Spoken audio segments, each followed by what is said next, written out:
Academy के YouTube channel पर सभी साथियों का स्वागत है। डियर बात करेंगे शिक्षा जगत से जुड़ी हुई तमाम महत्वपूर्ण खबरों पर। बात करेंगे 69,000 प्राथमिक स्तर की शिक्षक भर्ती को लेकर के आज मामला माननीय सुप्रीम कोर्ट में है, उस पर भी बात करेंगे शिक्षा मित्रों से जुड़ी बड़ी अपडेट पर चर्चा करेंगे। रोडवेज में बड़ी भर्ती का आदेश जारी कर दिया गया है। आयोग के सामने बड़ा दबाव है परीक्षा और केंद्र को लेकर के, इस पर भी बात करेंगे। लेकिन जितने लोग चैनल पर पहली बार जुड़ रहे हैं सब्सक्राइब करके बेल आइकन प्रेस कर लीजिए। डियर, आपकी स्क्रीन पर पहली अपडेट आप देख सकते हैं। हाईकोर्ट में सुनवाई के दौरान प्रदेश सरकार से ओर से दी गई जानकारी, 1.5 लाख शिक्षा मित्रों का मानदेय बढ़ाएगी सरकार। तो शिक्षा मित्रों के लिए एक बड़ा जो खुशखबरी है, बड़ी खबर है, वो आप देख सकते हैं।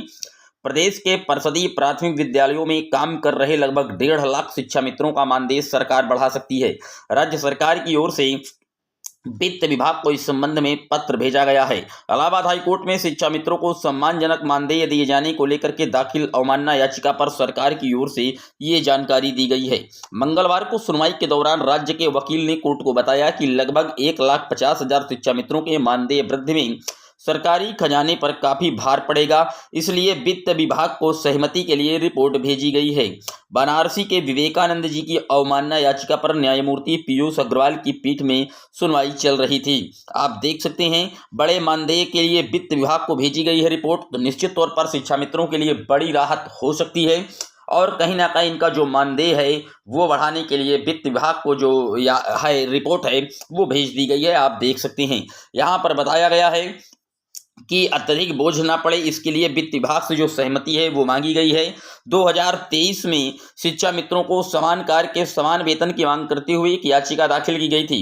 उस पर न्यायालय ने कहा था कि शिक्षा मित्रों को भुगतान की जाने वाली मानदेय राशि न्यूनतम है, इसके लिए राज्य एक समिति गठित करे, वित्तीय इंडेक्स के अनुसार जीवन जीने के लिए एक सम्मानजनक मानदेय निर्धारित किया जाए। इस आदेश का पालन नहीं करने पर अवमानना याचिका दाखिल की गई थी। निश्चित तौर पर शिक्षा मित्रों का अभी मानदेय 10,000 रुपये प्रतिमाह किया गया है, जो कहीं ना कहीं कम है। इसको लेकर के अब माननीय कोर्ट के द्वारा डायरेक्शन दिया गया है और सरकार ने साफ तौर पर कहा है कि हम मानदेय बढ़ाने के लिए वित्त विभाग को ऑलरेडी जो डाटा है वो सेंड कर चुके हैं। डियर, बात कर लेते हैं अगली अपडेट की। अगली अपडेट आप देख सकते हैं, रोडवेज में 7,188 चालकों की संविदा पर होगी भर्ती। 28 नवंबर से 10 दिसंबर तक लगेंगे रोजगार मेले। परिवहन मंत्री दयाशंकर सिंह ने बताया है कि विभाग में लगभग 7,188 चालकों की संविदा पर भर्ती की जाएगी। इसके लिए विभिन्न निगमों में रोजगार मेलों का आयोजन होगा। ये मेला 28 नवंबर से 10 दिसंबर तक चलेगा। उन्होंने बताया कि 28 नवंबर को नोएडा, आगरा, मुरादाबाद, लखनऊ, गोरखपुर में रोजगार मेला लगेगा। 2 दिसंबर को गाजियाबाद, अलीगढ़, बरेली, अयोध्या एवं बनारसी में लगेगा। इस तरीके से उन्होंने साफ तौर पर कहा है कि महाकुंभ के मद्देनजर परिवहन बेड़े में 7,000 बसें शामिल होंगी। इसमें चालकों की कमी ना हो, इसके लिए चालकों की भी भर्ती की जा रही है। तो महाकुंभ आ रहा है और कुंभ को देखते हुए प्रयागराज में कुंभ को देखते हुए जो बसें हैं रोडवेज की वो 7,000 बढ़ाई गई हैं, अतिरिक्त की गई हैं और उन्हीं पर 7,000 चालकों की भर्तियां भी होने जा रही हैं। डियर, बात कर लेते हैं अगली अपडेट की। अगली अपडेट आप देख सकते हैं, लोक सेवा आयोग के सचिव ने सूबे के सभी डीएम को पत्र लिख करके मांगी है सहमति। पीसीएस प्री के लिए मेडिकल कॉलेज, तकनीकी कॉलेज संस्थान, इंजीनियरिंग संस्थानों को सभी को परीक्षा केंद्र अब बनाना होगा। क्यों? एक दिवसीय परीक्षा होनी है। आप जानते हैं पेपर एक ही दिन में 2 पालियों में आयोजित होगा और इसके लिए 22 दिसंबर की तारीख भी नियत कर दी गई है। इसके लिए सेंटर्स के संस्थान है वो लगातार खंगाले जा रहे हैं, क्योंकि काफी बड़ा धरना हुआ था पेपर 2 दिन में कराने के को समाप्त करवाने के लिए और आखिरकार अंततः आयोग ने हारी मानी और पेपर को 1 दिन में कन्वर्ट किया और उसकी वजह से अब इंजीनियरिंग कॉलेज है, मेडिकल कॉलेज है, इन सभी को सेंटर्स बनाने के लिए जो डीएम है जिले के उनको पत्र लिख करके जो जानकारी है, सहमति है, वो मांगी जा रही है आयोग की तरफ से।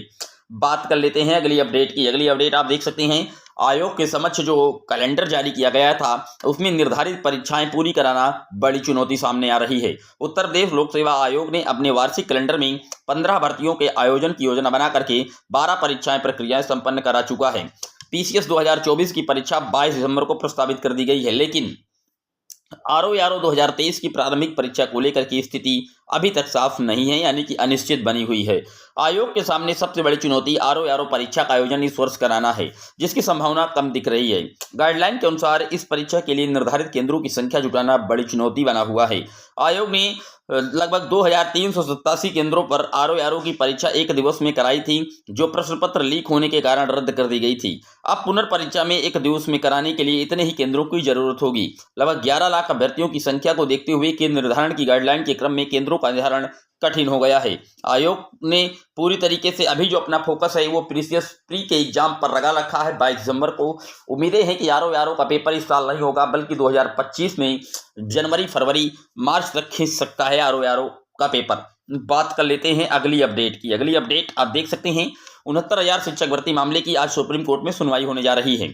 69,000 शिक्षक भर्ती मामले की बुधवार को सुप्रीम कोर्ट में सुनवाई होगी। इससे अभ्यर्थियों को उम्मीद है कि उनके मामले में निर्णय होगा और उन्हें जल्द न्याय मिलेगा। पिछली कई तारीखों पर सुनवाई नहीं हो सकी है, इससे प्रभावित अभ्यर्थी निराश हैं। पहले सुनवाई की प्रस्तावित तिथि 19 नवंबर थी, जो अब 20 नवंबर कर दी गई है।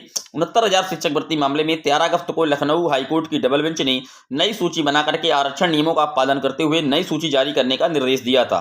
इसे अनारक्षित वर्ग के अभ्यर्थियों द्वारा सुप्रीम कोर्ट में चुनौती दी गई। वहीं आरक्षित वर्ग के अभ्यर्थी सरकार से इसका पालन किए जाने के लिए मांग कर रहे थे, किंतु इस पर निर्णय नहीं हो सका और अब इस मामले की सुनवाई सुप्रीम कोर्ट में चल रही है। आप जानते हैं, उत्तर प्रदेश का 69,000 शिक्षक भर्ती का जो विवाद है काफी लंबा और बड़ा होता जा रहा है।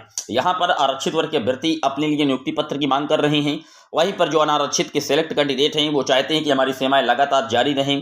और इस पूरी भर्ती पर एक अंक वाला अलग मैटर विवाद है पूरी तरीके से। अब यहाँ पर जो डीएलएड के कैंडिडेट हैं, बीटीसी के कैंडिडेट हैं, वो बीएड के एलिजिबिलिटी को भी चैलेंज करके यहाँ पर दर्शा रहे हैं। शिक्षा मित्रों का भी अपना एक अलग पक्ष है। सारी बातें माननीय सुप्रीम कोर्ट के सामने रखनी होगी और उसके बाद जो स्थिति है वो साफ होगी। आज इस मामले की सुनवाई होने जा रही है माननीय सुप्रीम कोर्ट में। देखने वाली बात यह होगी कि क्या सुप्रीम कोर्ट से फैसला आता है या एक नई डेट और तालीम की जाती है, क्योंकि मामला काफी पेचीदा पचड़ा है। इसको पूरी तरीके से कहीं ना कहीं सुप्रीम कोर्ट अब समझेंगे, थिंकिंग एनालिसिस करेंगे और उसके बाद जो अपना डिसीजन है वो देंगे। लेकिन आप लोग जुड़े रहिएगा चैनल पर।